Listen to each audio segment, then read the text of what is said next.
คำว่าผัวเมียบ่มีก็ซอยกันสร้างอ้างว้างก็ซอยกันหาพี่น้องเอ้ยปัญหาทุกอย่างมีทางออกเนาะมีหยังก็คอยเว้าคอยจาคอยเฮ็ดคอยสร้างจับมือกันย่างสร้างไปนำกันบ่ดนมันก็คงสิมีพี่น้องเอ้ยบ่มีน้อยก็คงมีหลายแต่ว่าคำว่าผัวเมียซอยกันผิดเดียวเลี้ยวกันทุกมื้อทุกวันมึงกูรูโกงบ่ดนก็ยังสิได้ปะกันพี่น้องเอ้ยบ่ปะมื้อนี้ก็ยังสิได้ปะมื้อหน้าเว้าเรื่องชีวิตคู่เว้าเรื่องชีวิตครอบครัวพี่น้องเอ้ยมันการันตีบ่ได้ดอกว่า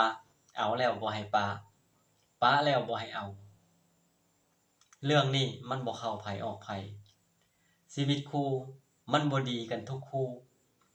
แล้วก็บ่ได้ชั่วกันทุกคู่พี่น้องเอ้ยบ่มีไผๆดอกที่ว่าอยากจากลูกจากเมีย